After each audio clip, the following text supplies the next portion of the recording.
right, and we are officially live. Hey, what is up, everybody? What's up, peoples? It's your boy MM2K back with another one, and I have a very, very, very special guest. Doesn't need introduction, but I'm just gonna do it just for shits and giggles. It is the one, the only Will from Hey, Xbox Uncut. Man, how are you doing today? hey, I'm doing well, man. Thanks, my Moss. Really appreciate it. Thanks for inviting me. It's always a pleasure to speak with you guys. Excited for E3, man. This is going to be a great day today, especially we got Bethesda later on too. So, man, can't wait. Absolutely. We were just talking right before we are going to do this, and this is going to be real quick because we got the show starting in 20 minutes. I definitely don't want to hold Will from watching any of that. But we were talking beforehand, and this is kind of weird. Like we're in a place to where I think both Will and I agree that Xbox starting off, this generation particularly was our preferred console. However, we're both in the agreement that Xbox is underperformed. Yeah. And we really need them to exceed expectations. It's gotten to the point now to where I felt like I've had to take a stand, even if it's a one man stand, and consider myself a free agent. I'm not claiming any console until after this E3. And me and Will were just talking because we were like, hey, usually you hear people trying to tamper down expectations, but this time it's like you heard stuff from Jeff Kelly and Alana Pearson, and they're like, Microsoft got some real good stuff. What are your thoughts on that, Will? Yeah, it's very odd because this usually like never happens before a Microsoft conference. So you never see people get hyped up even like the day before or the day of because I guess they had like maybe some inside information and like maybe just they just don't want to spoil it for everyone. But it's exciting, man. Like I don't know what to expect. I did have a little list of like predictions, but Okay. at this point, I'm not really going into them because it's like so close to the show, so it doesn't really matter. But I mean, I did kind of predict that Nier Automata would maybe show up there, and now we got the confirmation from Gematsu that they're gonna be come out for Xbox. So that's excellent news, man. And I'm so excited because every time I was just about to buy it on PlayStation, I was like, something in the back of my head. I was like, I don't know. I think this might come to Xbox, and then like it just paid off. I was like, oh yes. So Yeah, it's awesome, man. definitely. Nair is an excellent game. I originally had it for PlayStation. And for those that follow me, I'm very petty. So just to troll the PlayStation Nation, I sold my PlayStation and I rented one from a place called Aaron's to play God of War because I said God of War is going to be those, what do they call them, Will, the one and done games. I'm going to beat this in Right. 4 hours, and you know what, God of War came out April or May 5th, I think, or April 5th. I still have my Yeah. God of War and I'm still making payments. So my trolling has backfired in my face. With that being said, yeah, that's a good thing. Near Automata is a fantastic game. It kind of was disappointing to hear Platinum Games come out with that article last week and say how they'll never do business. I mean, Square Enix is the publisher, so they have the last say at the end of the day, but it would kind of left the sour taste in my mouth like this will never come to Xbox. Right. With that being said, some of these rumors, we talked about a little bit of them. I just wanted to touch on them real quick again because we don't have a lot of time, and I definitely want to get your insight on all this stuff. Some of the bigger rumors that I'm hearing right now, and we can go over them one by one. First and foremost, that when Bungie left to Microsoft, they had the stipulation in the contract that they had to develop an exclusive game for them. And then Microsoft, with all its problems that it's having right now in the press and with some of its core, they decided to cash that in. And then Bungie is going to show or there's going to be a showing of this game, whatever this is, that they're working on exclusively with Xbox. Wanted to get your thoughts on that, how probable that is, and whether it is or not, what would you like to see from them? Oh man, that's a very interesting rumor. It caught me off guard because I seen I think on Twitter the drunk cat he tweeted about it. I'm like, what? Like, this can't be possible because usually you think that Bungie just to do their own things because they had signed the agreement with a Chinese company and also with the Destiny with Activision, so you wouldn't think there'd be any bandwidth to do anything for for Xbox unless it's a Halo related project, which maybe it's a because we heard some rumors about Halo Reach remastered. or remake or whatever. So I'm thinking that may be Mm-hmm. what they're working on. Maybe they have some assets that they can work on, and they're helping out with it. Um, Very interesting though. I didn't know about the whole holding on to that, cashing in their chips, like you said, Mighty Mouse. Yep. On I know they had some sort of stake in the company, right? Like a kind of a small stake, like Yep. after they were sold. I mean, after they sold themselves or whatever. But I wasn't sure exactly how that much would impact the company as far as like the relationship with Microsoft. So, um, I mean, at this point, anything can happen. So, but that's a very interesting rumor. Yep. Hopefully it's reached because that's probably my favorite Halo game. Yeah. Yep. Um, Yep. so yeah, I love that crew too, like the whole Noble team. So I'm one of those unorthodox Xbox enthusiasts where I was not a Halo fan. I detested Halo 1 and 2, and I'm probably going to lose all of the 3 followers that I have. ah, but, heresy. but I hated Halo 1 and 2. And I loved this. What got me kind of hooked on Halo was Halo 3. One of the co-hosts of one of the podcasts that I do, which is called Scram Punk Shameless Plug. Well, it's my shameless plug. Yeah, His name is Nature Boy. So me and Nature Boy were playing Halo Reach together, and we both hated Halo. And when we played Halo Reach, we were like, "Wow, this is good." And then I liked ODST. So from the second half of Halo 3 on, I've been a Halo fan. I would like to see Bungie though, like it would be cool to have them work on something Halo related, and do a remake. I would like for them to bring something new. I think that's where our stagnation is. Like we don't have enough new stuff. We're like leaning on the same chair. And as great as I think them redoing any of the Halo favorites would be, I would like to see some of the innovation that I personally think is being stymied with them working with Activision. I'd like to see some of that innovation that they have that they want to do brought forth. And even though things kind of went sour with them and Microsoft, I think Microsoft would be a better platform than Activision for them to try something new opposite of Destiny. What are your thoughts on that? Yeah, I think so too. They're at a kind of a position where their expertise in each other's fields kind of is mutually beneficial to each other. Because Bungie can provide a new exclusive and Microsoft can fund them, and they don't have to always rely on Activision for that Destiny money. So and they're at a tough spot with Destiny because there've been a lot of issues, and even though their DLC is coming out, it's being met with a lot of kind of what's the word? I don't want to say speculation, but like it just kind of like it's very like unfriendly. So Yeah, it's like yeah, yeah, it's yeah, like the environment for them. So yeah. this would be definitely a beneficial deal for them. And you know what, a new IP would be awesome. Actually, I would actually prefer that as well Hmm. because you could get anybody to port Halo Reach, so it's not really a necessary thing to get Bungie for. But what it would be that it's kind of a weird thing to think about because it could be anything, man. It's like I don't know. It could be like a third person, action adventure or something Yeah, that they could exactly. use. Yeah, yep. Yeah. So I don't know. That's a very interesting thing you had brought up though between them. That's pretty cool.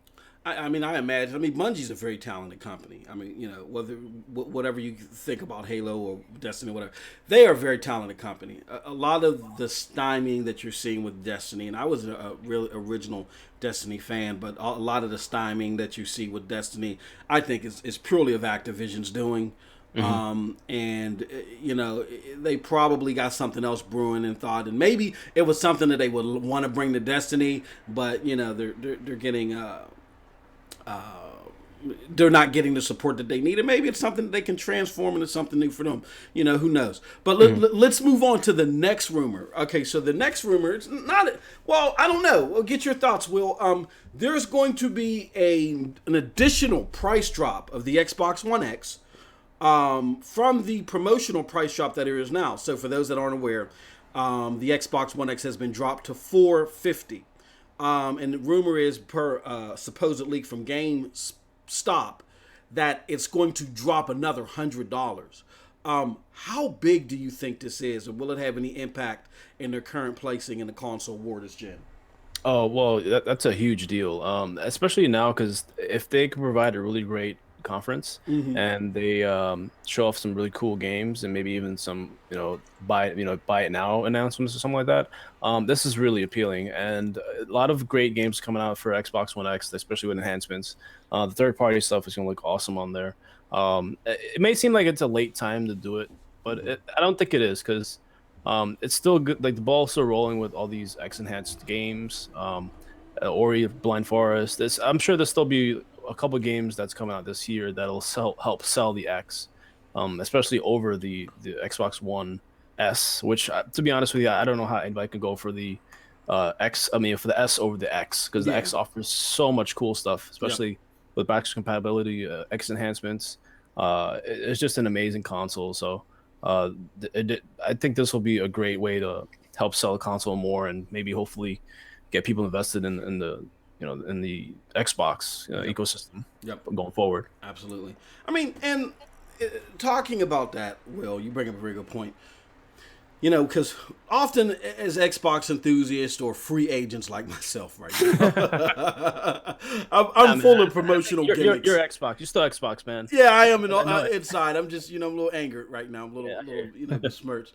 But with that being said, we get laughed at often when we bring up the word ecosystem, like it doesn't exist. There are so many things about the overall Xbox experience, along with the games, that make the Xbox experience a fruitful one.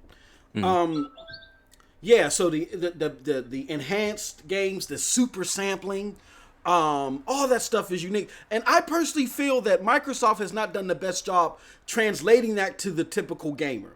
It's like they created this box and they said, it's only for the hardcore. But when I went and reserved my X, there were a lot of casuals there asking questions.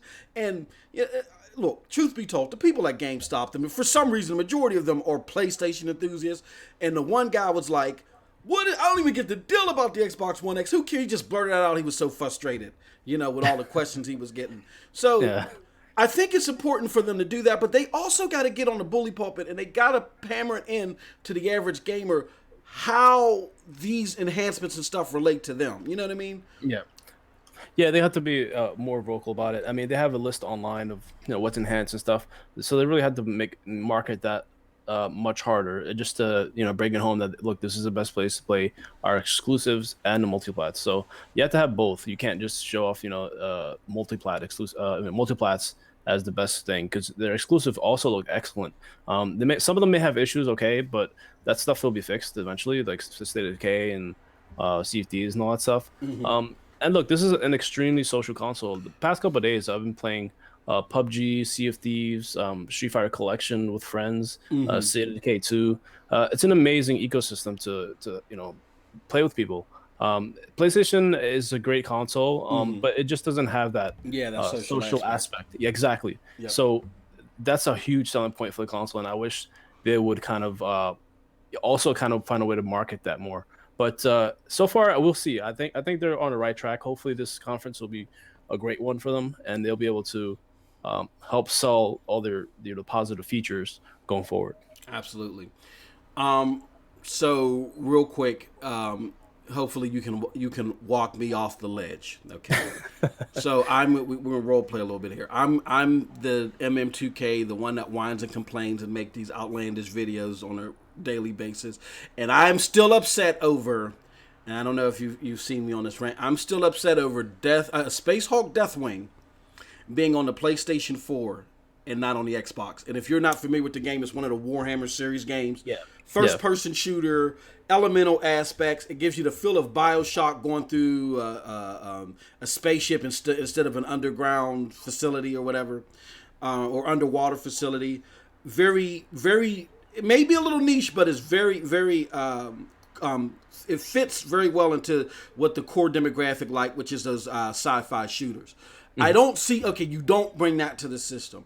But what do you think that Microsoft may showcase here, even though we've tampered our enthusiasm a little bit? But per everything that you do know now at this moment, Will, what are some things that you think Microsoft can do that can walk me off the ledge? Well, I think the biggest thing right now is besides the exclusives is the Japanese support. Hmm. If they have a lot of Japanese support going forward, even going back to like the stuff we were talking about earlier with Nier Automata, Yep. those types of games are huge. Action adventure games, no matter if it's on Xbox, it'll still sell. It's not gonna be like a PS4 style selling type of uh, sales, but uh, if you have Japanese support from JRPGs, action adventure games, stuff like that, then you're gonna get a lot better following from the previous Xbox followers, and also their exclusives. They might have actually a lot of third party stuff. In the meantime, because while they're building their first party, they might have some cool third party exclusives. We saw one earlier during the week, or maybe later actually, at the Bohemia Interactive. I think they have something to show. It's an exclusive, I made like did a hear about post that. apocalyptic Yep. Hmm. game. So yeah, I still have hope for them. We have Ori and the Blind Forest, Forza Horizon 4. That's gonna be awesome. Some type of Halo game. So there's still a lot of the core franchises. It's a little um, old hat, but at the same time, they actually bring the quality back to the console, especially after State of Decay and Sea of Thieves. So you have these core franchises to rely on. I'm sure they're going to be very good. They can't afford to be bad. Yeah. So I think they're going to bring the quality back to the console. They're going to freshen up the older IPs. They're going to bring the Japanese third party support, and they might have some third party exclusives that are who knows what it might be. Maybe a Vanquish 2 or whatever it may be. Yep. But I think that things look good for Xbox. I mean, as Okay. far as the future, because they're gonna have a lot more support from now on, considering the MMO that came out for Capcom, Monster Hunter that came out on there. Yeah. That's doing great. It looks great on Xbox when I was playing with my cousin all the time. So yeah, I think things are looking good, man. I don't think you have much to worry about, especially with the conference today. So hopefully it'll be a good hit. Keep you on mind, Mouse, for for the team Xbox. And we'll keep on trucking, man. Yeah. Hey, no, I appreciate it, and no, thank you so much, Will. Here, just for a little background, I put Let me. Are you guys? Is Xbox Uncut running anything today? You guys doing a Uh, post show? yeah, we're planning to do a after show Xbox Uncut after the E3 for that. Hopefully we'll let you guys know on Twitter when it's gonna be. Absolutely. But yeah, thanks for the invite, man. Like, we're very excited for it. Hope to see it with you, and we're gonna be pretty awesome. It's gonna be a Absolutely. good day, man. Absolutely. So thank you everybody for joining. Just wanted to do something real quick. I know I had something scheduled. Real quick, on pntsnetwork.com. I'm running things for my co-host TRS. Go to pntsnetwork.com. We're live streaming different shows, different retro shows and all other stuff. Check out Xbox Uncut. They're doing some live stuff. Will, Jason, everybody, Steph. Just check them all out, and they do run Xbox Uncut every Friday 8 p.m. All right. Yep. And some more to support the Moss, man. The Oh Moss yeah. man. Hey. 2K. Hey, I appreciate it. Thank you guys. Thanks, brother. You guys were early supporters way back then, so we got to do this again. But everybody, thank you. I'm glad for joining us. Thank you, Will, so much, and everybody, you have a wonderful gaming day. Enjoy this E3. Yeah, enjoy E3, man.